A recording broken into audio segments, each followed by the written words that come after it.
down. I'm the one you call when you need a chin up or down. I'm a tent rental man, I'm working all day, getting those stakes in the ground no matter what they say. From sunrise to the night, I make sure everything's right. Yeah, I'm a tent rental man, I'm working all day. All right. We're back again with another episode of Under the Vinyl. As always, I've got this ding-dong Kyle with me. How you doing, buddy? Oh, I'm doing great, Nate. How you hanging in there out there? Oh, it's rainy. It's cold. It's been 72, though, so it's been nice. Huh? Yeah. Yesterday it was 72 and sunny. Today it's in the 50s and rainy. Tomorrow it's back to 72 again. And I am headed to Kentucky, where it's going to be absolutely freezing, and there's ice on the ground. So I'm really pumped about that. How about you? That sucks. It was in the negatives this weekend here. They're calling for snow again this weekend. So I'm hanging in there. But hey, we're back together in a week. We are. We'll be down at ARA. We do have a great lineup coming up with ARA and a bunch of podcast recordings. We will have a podcast booth where we will be recording. So feel free to stop by. Yep. Drop us questions. Record. And that gets published, I think, to the public on when those are coming out here soon. So be on the lookout for those. And you can kind of see if there's somebody you want to see or hear live. We will be recording those live. So I think that'll be fun. Excited for that. It'll be a good time. I am too. Hopefully we get the jitters out. You know, we're not nervous up there, but I'm not worried about the jitters as much as I am 30-degree weather. At least this time we'll be inside in the convention center, but I'm just about over the 30-degree weather in Florida. yeah, it's almost not worth the trip if it's going to be that cold. You know, I'm No. trying to get out of the cold. Right, and so that'll be good. But we got a great guest today. We've got the senior director of Tending Solutions of ARA, first time caller, long time listener, Bryan Bolt. How you doing? Good, gentlemen. How are y'all? Everything's good here. Good to see you, buddy. Yeah, same. Likewise. Absolutely. Likewise. It's been a while, Brian. You know, we haven't seen each other in 2 weeks, I maybe know, right? 3. Getting a little overload. Let's take a moment now to hear from our sponsors before we dive right in. This episode of Under the Vinyl is brought to you by Anchor Tents and Clearspans, a fifth-generation family-owned company making tents and clearspan structures right here in the USA. Anchor isn't just about selling the best products on the market. They share decades of experience and stand beside you as you grow your business. Anchor's craftsmanship and engineering give you a peace of mind and will allow you to use the equipment for years to come, season after season. For the next generation of rental owners and installers, Anchor aims to not just be your supplier, but a trusted partner helping guide you into the right products to grow your business. Call to be connected to your sales rep today, 1-800-544-4445, or visit their website at anchorinc.com. All right, Brian, we're back. Let's dive into this. Yeah, good to see you guys. It's probably easier to talk about what's not going on. It's 4.5 months in now since the end of September, and things are wild and crazy. It's exactly what I expected it would be, right? So we're working on a lot of things at ARA, not the least of which is our joint training program, certification program with the other two associations, MATRA and ATA. Got some dates lined up for that. We'll talk about that later on as we go on. Got other irons in the fire, some other things that we're looking at, trying to get everything living under this Safe Tending website that's recently launched and make it the one-stop shop for everything tinted. As we talked about before, ARA's always had pieces and parts, and this is the new concerted effort to kind of put all that stuff in one place to make it make sense to everybody and have one cohesive direction under ARA's umbrella that we're all moving in the right direction. So, like I said, it's probably quicker to talk about what we hadn't been doing lately. It's been wild and crazy recently with just a lot of travel, more travel coming. My wife's loving it. So.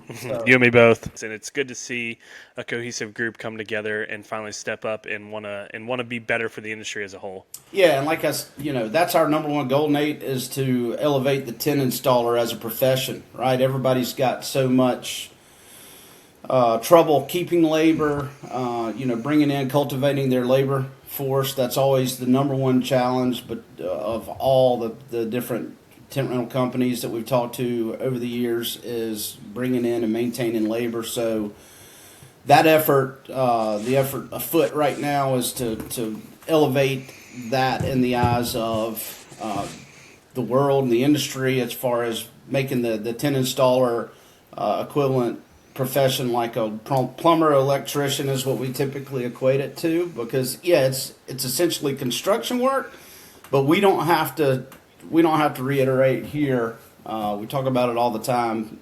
Safety is at the forefront. Everything we do is rooted in safety. We talk about it in a lot of these seminars that we put on all the time, but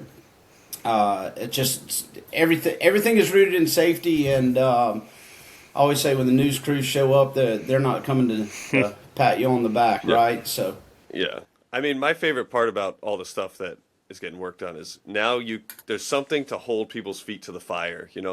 You see something on social media where someone's not doing something the way they should. Before it was, well, that's all he said, she said of what's the proper way of doing it.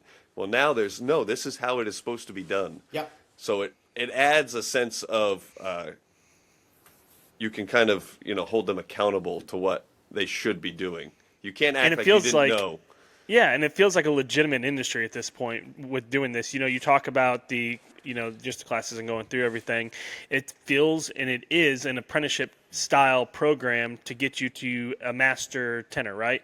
At the end of the day. So, just like a master electrician at the end of the day. So it feels like it's legitimized, like it's a real taken serious. This industry is finally being taken seriously, and we're progressing.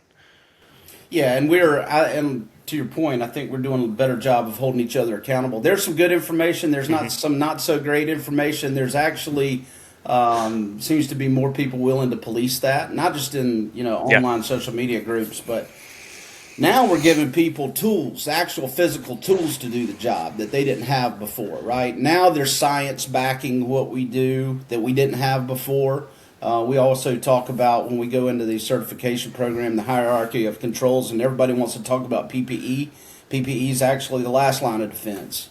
Spend time talking about that, and changing your culture and creating a culture of safety is so much at the forefront of what we do. I've been talking, and that's a hard thing to do. Oh, is for to sure. create that culture. And it doesn't come overnight. Same as and change it. Nate, like you're talking about having ultimately a master installer program. This stuff doesn't come overnight. We know that. I mean, some of us have been in the industry 20 plus years. We didn't learn it yesterday. I always say, we start talking to people about what we think are basic concepts. We don't realize that we're starting in the middle, because there's some really, really elemental basic stuff that people don't know. And we're jumping in the middle as seasoned people who've been around this industry for so long. So it's up to us as the instructors to take that back to zero and build these people up and give them the tools that they need to do all the things that we need as an industry. Well, and just like what you're saying, calling it out, and I feel bad sometimes calling people out on this stuff, but at the same time, it's like I have to sit and ask myself, how do I go about calling somebody out without making it sound like a jerk, right? Yeah, no doubt. So the other day we had something passed in and I haven't even told you about this, Kyle, yet, but we had something passed in our text message.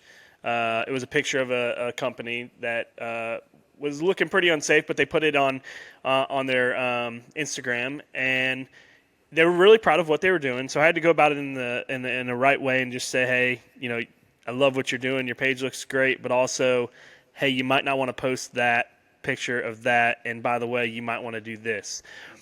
And it was received good. They actually went ahead and said, thank you for your input, I really appreciate it. And they went on and they took that picture off of there. So now hopefully they will learn that, hey, maybe we need to talk to our guys and do the right thing. But I think it doesn't have to be, we don't have to call each other out in a negative way, but just if you start to see it, if we're going to progress the industry, then people need to just talk to each other and say, hey, you're doing this, we're trying to be better for the industry, let's try and do this, Yep. I always say people don't know what they don't know, and we had to learn somewhere, right? Well, exactly. And that's some of the problem is too. we assume they know. But ours wasn't on social media like all of theirs is. Like, now all of our stuff is on social media, and I get it. Yeah. So we really got to watch what we do. So social media holds us accountable, where maybe in the past we didn't have that stuff, which is probably a good thing for, like, your dad, that it doesn't go on there. But, it's just it's great that it's progressing in that way. But so what are you most excited about, Bryan, going into this year? Well, first things first, we're going to get through the show. We've got a lot going on at the ARA show coming up, but certainly the training events that we have lined up, that was my primary goal as I came in, is to really oversee the initiative to get people trained. And when I say getting people trained, we want people certified within the confines of the program as we have it laid out, so that we maintain the integrity of the training. So we have 7 dates, and we'll get into those here in a minute, but we've got 7 dates lined up all around the country, literally in all 4 of the corners of the country. And Let's in between, Nashville being one of those, Nate. We'll get to that in a minute. Nashville's in the corner of the country? No. Nashville's in yeah, right. Not on my map. Yeah, but all four corners of the country and in between. But that's probably the biggest. And, that's super excited about that. We've also got some other things, some irons in the fire that need some more development to talk about. But all that's going to live in under that Safe Tinning brand, the Safe Tinning program. And we have a new website. I heard there's a new website. Yep. Yeah. So safetinning.com just launched last week. Let's start with the new website, because that's a huge step forward. Absolutely. So, again, and that's give us a little bit about that. Yeah, sorry. So that's all in an effort, obviously, just like I said, to bring all of this in one place, not to be so disjointed as we maybe have been up until this point in time, just to give it a place for everything to live tinning-wise, right? ARA has tons of resources across the board, literally thousands of different online training things between event and equipment. So tinning specifically needed a place to live. So safetinning.com is that place. So that's going to be the safetinning.com. Yep. And that launches on the 17th, right? It's live now. Okay. Yep. Okay. Yep. So perfect. Yep. Launched So and good to go. Awesome. we're good and rolling. Yep. So you can go on there and find everything from in-person training events to resources and everything in between. What drove the decision to launch the new website, Bryan? Having everything early in the year when everybody pre-spring is when everybody is kind of excited and ready to roll. Certainly on the event side, which is where we live. So timing couldn't be better to do it pre-show, right? Because we want people to be somewhat familiar with it before they get to Orlando. And again, we've already got the dates of the training events on the site, all those tools. It's very, very well laid out. I can't thank the group that worked on this through the education and communication teams, everybody that was involved in putting this thing together. Marketing, it's incredibly functional. I think you'll be able to easily find everything that you need. As you go on there, the first thing you're going to see is the Safe Tinning standard. And what is that standard? Certifications, tools, calculators, everything is all part of that Safe Tinning standard. This is a brand, obviously a separate specific brand that ARA has created, again, just to support tinning. So there's online training, like I said, certification. There's hands-on training that comes as part of that certification. What are some features maybe on there that people don't realize exist? Yeah, well, so as everybody's getting used to this certification program, you can easily go into the foundations of safe tinning, essentials of tin anchoring, frame tin installation. Those are the classes you can take. But then as you move on down through there, there's also box truck training. So everybody, so many people in the events world are using box trucks. So we provide a box truck training for that. Mobile elevating work platform training, MUPE, forklift training. Those are the types of things that are on there that people may not realize. On the MUPE and the forklift training, you can train an operator, but you can also train the trainer training. So that's a lot of training. So you can go in and train the trainer, take that back to your company, and then train them within those OSHA requirements and standards that way. Well, and this is this website isn't just for smaller companies, and it's not just for big companies. It's for everybody in between. I mean, just showing what you're showing. And if you're listening to this, jump on over to YouTube, jump onto our YouTube page here and look at this, or jump onto the website, and you can see exactly what we're talking about as Bryan is walking us through it right now. But yeah, it looks like, I mean, no matter what size company you are, there's something for everybody on here. No doubt Hey, about Nate. it. And go ahead, Kyle. You see what those guys' shirts say? I wasn't going to give you a shout out. You get We were enough s- shout outs with 10 I bet ox. you'll tell. We were You don't need one for celebrities ARA for a day. too. Yeah. Yeah. So diving deeper into that site, there's a ground testing tool. I'll talk about it specifically in just a second. And then the ballasting calculator, ballasting charts, all that lives within that website. Tent staking study, and then emergency evacuation planning. Documentation is there as well. You can download all that info. And these are the things, and these are the pieces of parts that kind of lived in other places at ARA, and now they're all under that one safetenting.com website and umbrella. Perfect. I kind of feel like Love that. we're cared about now. We have our own website, I know, right? the industry. Yeah. Yeah. Yep. It just took the right man for the right job, and I think we got that. And it looks like, you know, with your guidance and everything you're doing with ARA, it's progressing a lot faster and moving forward with your knowledge. So I think that's helped a ton. So you've done a great job there, Bryan. I appreciate that. Just moving on with that, what do you think? What's coming up next digitally? You know, is there something digitally beyond this website that is going to take us to the next level as an industry? You know, we keep going with different things with AI and things like that. Is there something with this safe tenting digitally that's going to help us? Ultimately, I would love to have that's on down the road. Have an app where this stuff lives and put it in the palm of your hand, because so many people these days.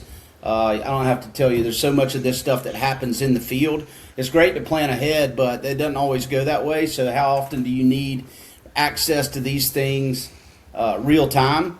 Yeah. You know, we're talking about the ground testing tool, have it being a tool to help facilitate those conversations with codes, enforcement officials, and that kind of thing. But certainly, when you get to squaring charts and that kind of thing, I could see ultimately putting all that type of stuff under this umbrella of this website. It's just a jumping off point for so much else, right? And we'll figure out what that looks like long term. The biggest thing right now in the short term that I was committed to was making sure that the certification programs are brought nationwide to all of ARA membership. And so I'll tell you real quickly, if we can go into that, I'll tell you exactly where those training events are going to be located if you want to do that. Let's put That's. it out there. I was going to roll into that, just the certification program and where we're starting with, and then we can jump right into talking about it. Yeah, for sure. So, we're gonna have right now we have 7 multi-day events scheduled all over the country. From just in April alone, we'll be starting out in Madison, Wisconsin, Boston, Massachusetts, and Seattle, Washington, all just in April. And then we'll go on into July. We'll be at ARA of Florida Summer Getaway in Clearwater. Ooh, I might have to stop on down there for that. There you go. One. That's in July. And Nate, we're gonna put some tents up for you guys in Chattanooga in August, and then we'll be in College Station, Texas, the first week of September. Actually, September 1st and 2nd. Our thoughts there was that would be a good location to kind of bring in those Dallas, Austin, Houston markets all together in College Station. Football started by then too. That's Might right. be a good stop. Exactly. Might be a good stop. Yep. And then 24/7 events in Valencia, California. We were going to do that in August, and then talking to Rob and Jolene out there, they said, let's do it in November because it's going to be kind of warm in August out there. So we shifted that one to November. And those are the main pieces right now. I certainly expect that there'll be others that are dropped in here and there in between. Now, Bryan, along the way. At all of these, what courses are you offering? Well, so that's a big question. Yeah, so the plan right now is to do the ETA, or the Essentials of Tent Anchoring, the Essentials of Frame Tent, and the Essentials of Pole Tents, all within the 2-day. All right. Yeah, and do all 3 within a 2-day event is the plan right now. the thought there was, and so many of the operators that I've talked to were in full agreement that instead of having, right now as it is, amongst the three associations, you have to find a training, be it as tent anchoring, frame tents, or pole tents, which is not on, pole tents isn't live yet. It's coming in the next couple of weeks. It'll be finalized. But as it is right now, to get your people certified, you got to find an event and go send them there wherever. So my idea was to take this, and again, if you look at that geographically on those locations that I was just talking about, the idea was to take it all four corners of the country, and then in the middle of the country as well, just to make it easy for people to get their folks to a certification event, and then walk away with all three certifications in a confined amount of time to lower their overall cost, increase the quality of the education too, ultimately, is the plan, based on how that would be structured. That's the initial plan right now. And like I said, the first one kicks off the 7th and 8th of April at Event Essentials in Madison, Wisconsin. So from place. just what I'm seeing here, it doesn't look like you're going to be home at all. I told you, my wife is happy. I love this though. This is fantastic, and I know it's going to be a hard push up front. Yeah, and I will say too, Nate, and while we have the audience listening, we're really, one of the big things that I'm challenged with this year too, and one of the things I'm probably as excited about as anything is to deepen this pool of qualified and approved instructors. As it is right now between the three associations, we have certain requirements for an instructor, but I'll put an all call out to anybody that wants to be included as a certified instructor. We need to deepen that pool because, to your point, those are seven weeks essentially throughout the year that are already blocked out of my schedule. As we move forward, for me personally to do the things that I want to do with this whole entire safe tenting program, the whole safe tenting standard is for me to be able to put that on maybe some other people's shoulders to actually help out with that training, right? I can only do so much. Right. Well, and we just got to get the commitment from everybody to help grow this industry, help grow the next generation. It's like, everybody complains about it, but what are we going to do about it? It's really funny. I related this to church the other day. Last Sunday, I sat down, needed some Jesus in my life, and they started off with, we're going to go over financials and commitments and what we need help with. And I looked at my wife and I was like, you got to be kidding me. Well, fast forward, they went through that for a couple minutes, and then they rolled into just some different ministries within the church that they're trying to get people to commit themselves to. And one was like the kids side of it, and just getting volunteers to help out with the children's and the youth stuff, right? Yeah. So I've thought about that many times, and just in my own life and needing to do the church stuff. And I'm like, I don't have the time, commitment, and everything else. And it finally hit me that we're talking about growing the next generation, right? Yep. And so maybe our fathers and mothers, they did what they could to help us get to where we are, right? But maybe they didn't invest in us as much because they were so busy, and they didn't have the flexibility like we currently do now, right? Yep. So my theory on that was, why am I going to sit here and complain about something if I don't have a solution? I need to jump in and I need to educate the next generation. So I'm now going to commit myself to church. So I did right then and there. So it's the same thing, just as an example with this safe tending thing. I think that in order to move this next generation up, people, the people complaining about it, the solution for it is jump in and dive in and help out and take some weight off of not just your plates, the installers that currently or people like you that are currently teaching it, but just to help grow it and just help where you can. Yeah, it's not a paid deal. It's something that you can look back on and saying that you are helping build this industry through the next generation, though. Well, we've talked about it, Brian, you and I, me and Nate. All three associations that care about this industry are pulling from the same pool of, say, 150, 200 people Correct. who are willing to give up their own time to help. Yep. And that is the hardest part about getting the industry elevated, is there's some people just don't want to volunteer their time, and that's what we need is more volunteers to be able to help get this stuff going. Well, Which is true in every case, but Kyle, I mean, at the end of the day, it's like, what do you have to do at home after work? What do you have time? What's your commitment at work, right? What's your commitment with this podcast? What's your commitment with life in general? So it's like, yeah, everybody's got shit going on in their life, Yeah, and it you make sucks. time But for it. you make time for it, and you figure it out. You just got to prioritize it. It's all priorities. Yeah. That's right. And, Yeah. To that point, there's, we talk about chastising, if that's the right word, or calling people out on maybe some bad installs. Well, there's a wealth of information. I mean, somebody taught us, right?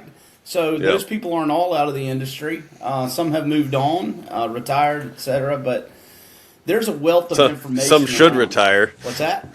Some of them should retire. No doubt about it. But they can't because they're having too much fun with their friends still. Exactly, exactly. But there's a wealth of information to be tapped into. We just need people willing to step forward and help out. And, there's the good thing about this too is there's a program. It's not like you're as far as the certification program, the content's already developed. It's not like you've got to come up with that on your own. And I can certainly speak from ARA's standpoint is if somebody comes in and helps us with a certification program, with an event, then we're going to pay their way to do that. So yeah, it's a volunteer situation, but we'll certainly pay your expenses to do that. So anyway, if anybody has, go ahead. I did one for you guys, Brian, in Minnesota, and the presentation was done. Yep. I showed up. Grace was there. She was great. She made sure I did the paperwork right. It was very easy process to get it done. If anyone's worried, oh, this sounds very hard, it's not that hard. It's really not. And the content is there for you. It's basically if you can walk through presentation with people with PowerPoint's already done. And at the end of the day, if you can kind of field questions and that's lead and communicate. Too.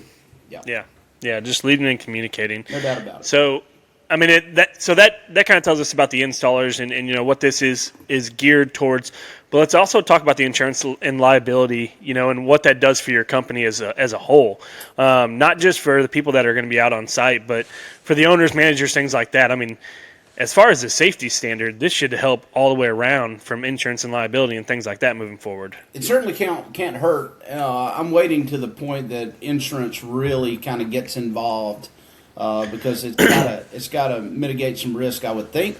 And like we've talked about before, just ARA Insurance, you listening?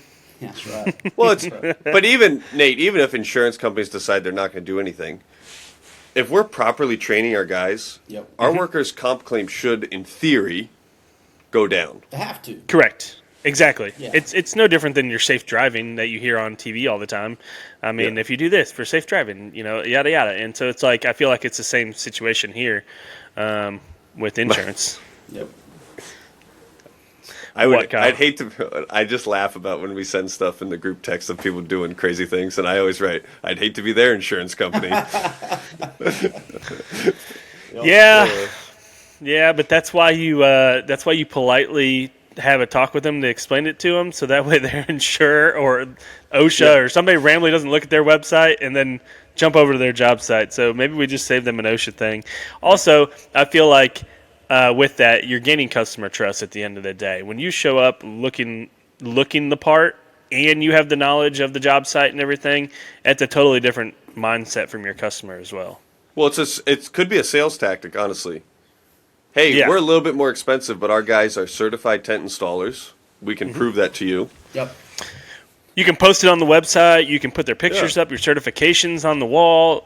Come into our showroom or whatever that looks like. If that's some of the first things that they see, and we're getting ready to move into a new warehouse in Nashville, and that's what I've been thinking about when we walk into the building, kind of posting that stuff up. So when somebody walks in, that's the first thing they see, and you recognize those people as well.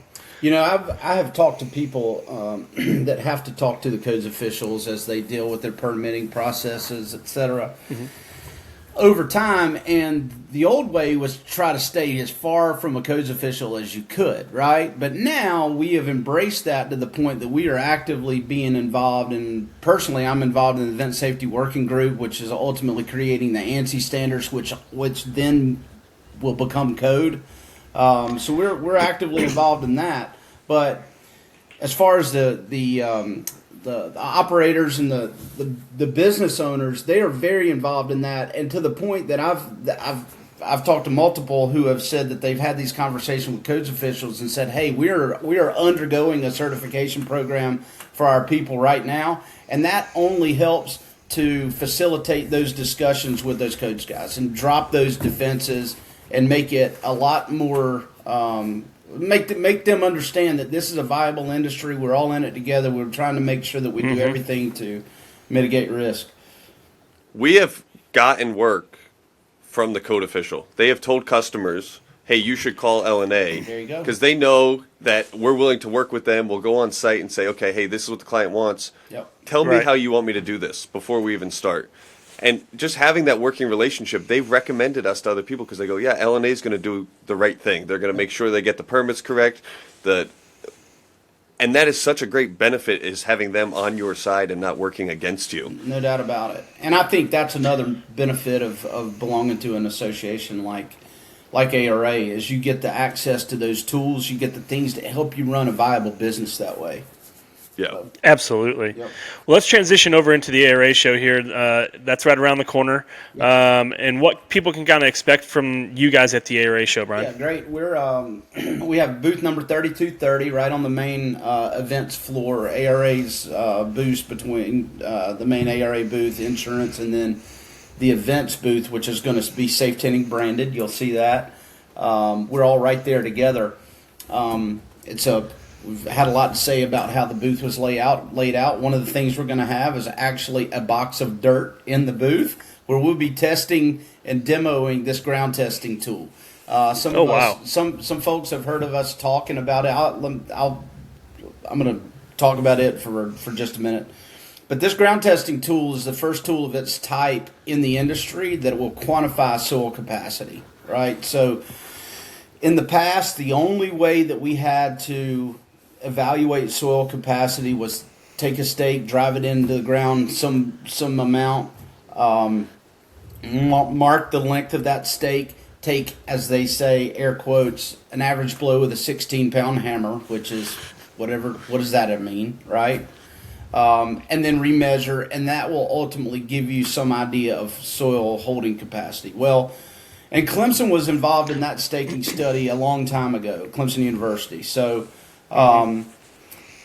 what ARA did was went back to Clemson and said, okay, we want to quantify, we want a device that will show us this. So Kevin Gurn at ARA went and met with Clemson and then did multiple road trips with the students to go and get a big data set. I think it's like 200 different places that they went and did soil tests to get the data set that they needed that would then feed into the engineering behind this tool. So when you look at the tool itself, it is very simple in design. It's essentially a slide hammer. There's a weight, a 16-pound weight that you actually, after you start the tool to a given depth, as part of the instructions, and you drop that weight a given distance with 4 controlled drops. You take a reading on the graduated body of that tool, and it will tell you based on where the soil, the surface of the soil lands after 4 controlled drops,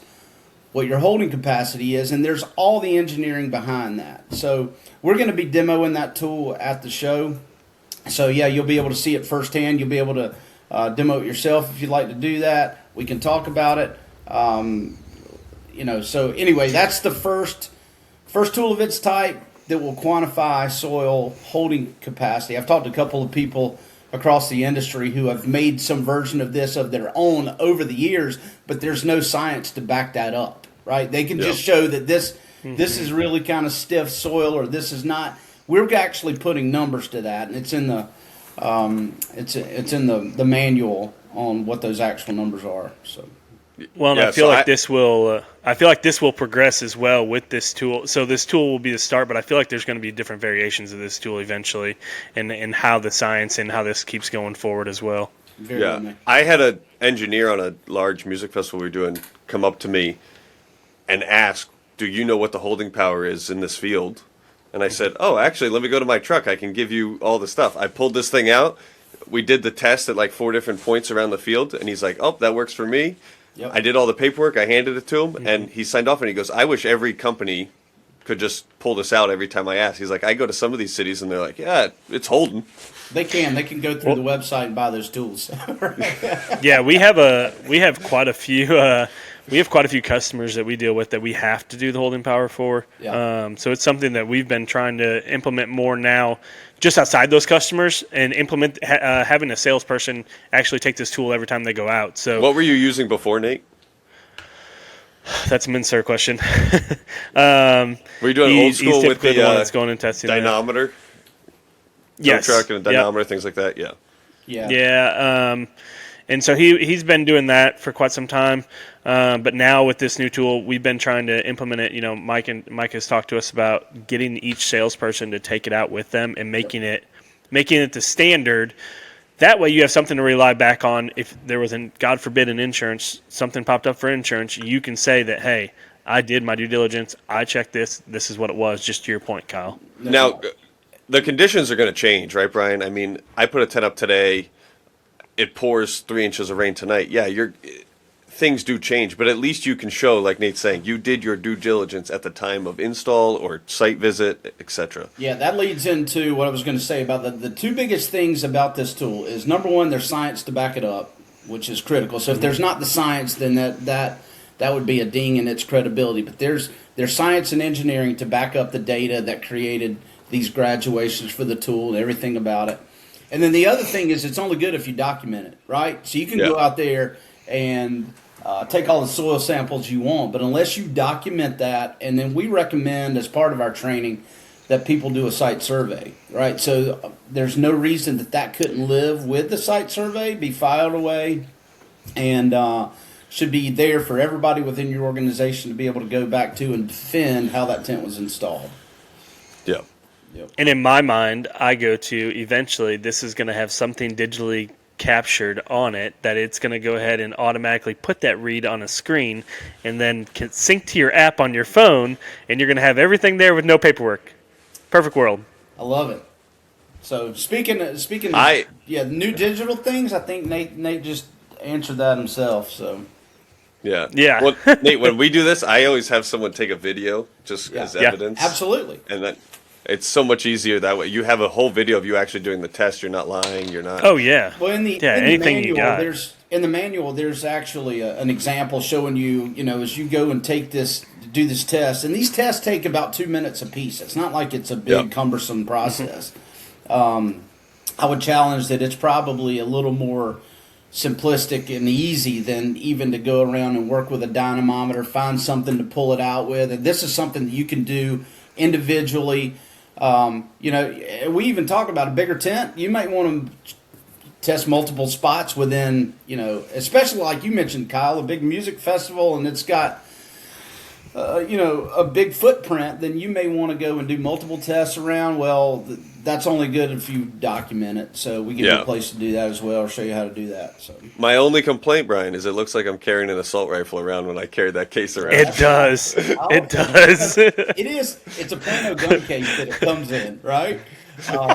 But we also had to make it. I will say, if you look at it in the design of it, it's a pretty simplistic. It's 304 stainless steel. It won't rust. It's really made to be thrown in the back of the truck because we know somebody's going to do something else with the gun case. But the tool itself is going to get tossed in the back of the truck. So it's really durable, right?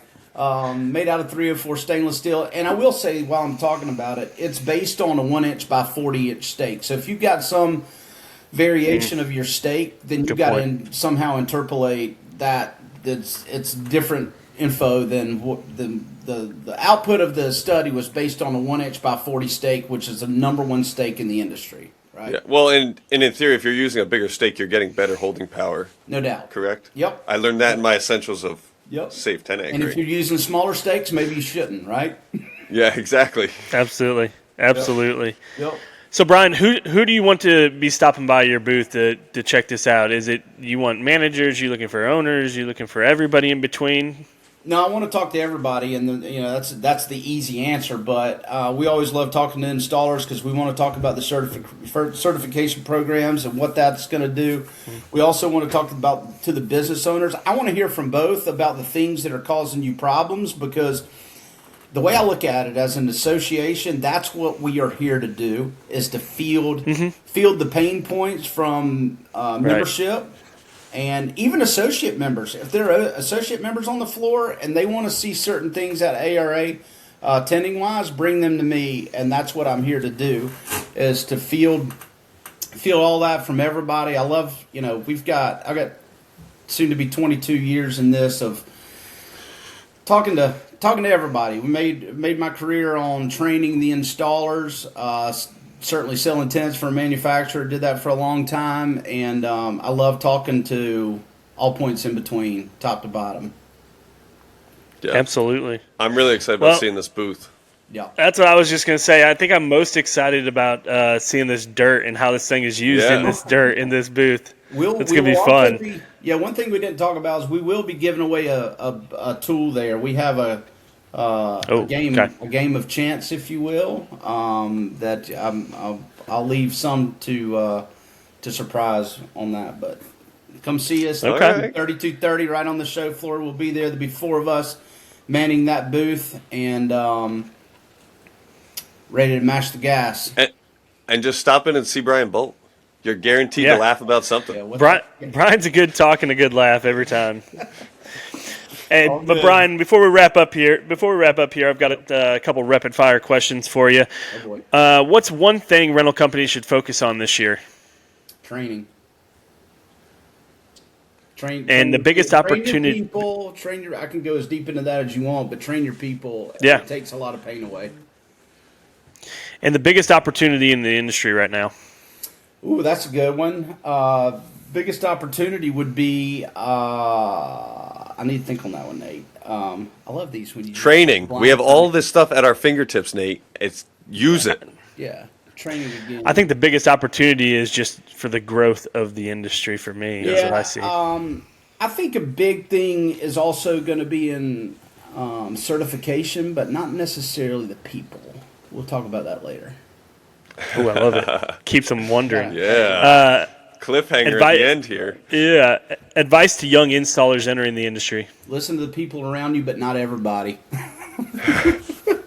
We could make a living on Under the Vinyl after dark. That's for damn sure. I know that. Wow. Paid subscription, folks. We're going to a paid program only. Yeah, exactly. Well, closing out here, Bryan, just tell us again where we can find you, where we can find the website, and everything like that. Safetending.com is your access to everything ARA tending wise, and that will be building. We have an incredible platform to launch from, and that's going to be the spot where everything lives.